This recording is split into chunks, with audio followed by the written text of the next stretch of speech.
Okay, today we're going over the true origins of Freemasonry. There are so many myths when it comes to how Freemasonry started. They get mixed up with reality, so I'll make it very clear in this video. The chain of events that caused Freemasonry to begin start from the 1500s, so it's medieval times. We're talking about Scotland. There's a Reformation sweeping Europe, and it hit Scotland in 1560. This was the Protestants rebelling against the Catholics, where they were smashing and damaging all of the properties, changing Scotland's landscape. This is important because what came out of this was a very influential king in the late 1500s called King James VI, very important figure. King James VI was often likened to Solomon, even by his administration, because he was a scholarly king who was also an occultist, very well knowledged, and also even wrote a book about, for example, demonology in 1597, so a very knowledgeable king. Part of his administration was a chap called William Shaw. William Shaw was very close to him. He admired James, he likened him to Solomon.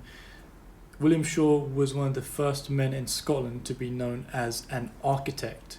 He had a fascination with stonemasonry and also with its origins from even the times of Julius Caesar, looking at Trivius and how the Masons then said they needed to be an intellectual, not just a Mason. And even then they would look at things like geometry.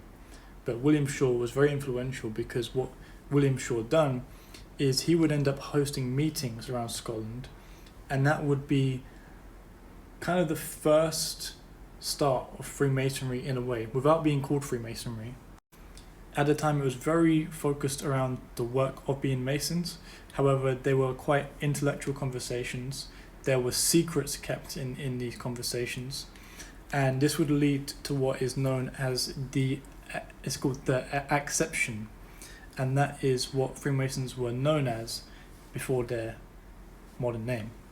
So now going into the 1600s, now that the exception is established, it would then eventually spread further and further throughout Britain, because Charles I, the son of King James VI, would be in rulership when there would be civil wars, in which case many people died, and they're looking for spiritual shelter because there's lots of turmoil around one's religious beliefs at that time.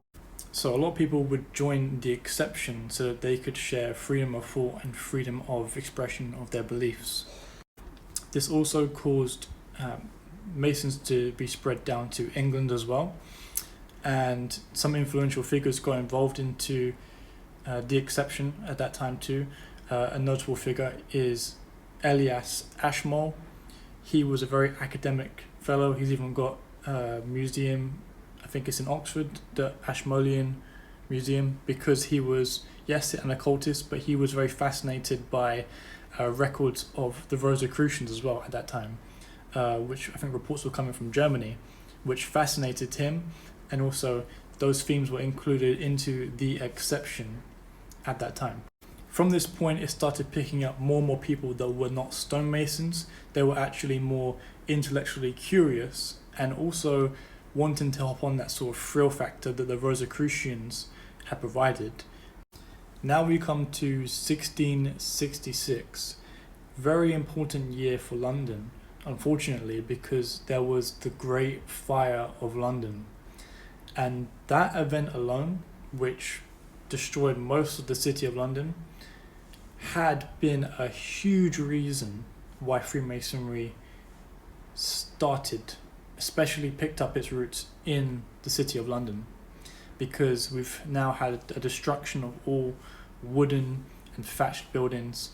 Now the stonemasons need to come in and rebuild the city of London, and that made them incredibly wealthy. In fact, the stonemasons got so wealthy at one point in time when rebuilding London that they actually lended money back to the London government to help finance the rebuilding of London. That's how powerful they were. And if you are familiar with London or its buildings, you must certainly know the name Christopher Wren. Christopher Wren was a member of the Exception, and in 1717 there was a meeting at the Goose and the Gridiron in London next to St. Paul's Cathedral, and that is where Freemasonry was founded in 1717. Christopher Wren still being a Mason at that time. And from that point it spread and grew fairly slowly until 1723, which is when they had established the constitutions of Freemasonry. And from that point it became much more to grow the organization, because it had a formalized document which they could spread to different lodges and have a uniform presence. But the biggest growth of Freemasonry came from the second set of constitutions, which was established in 1738. And that consisted of a whole range of countries which got introduced to Freemasonry, such as Bengal, Spain, France, Russia, Germany, Switzerland, Portugal, Italy, South America, the Caribbean, and West Africa as well. And from this point, it flourished into a much more broader and complicated history from then on.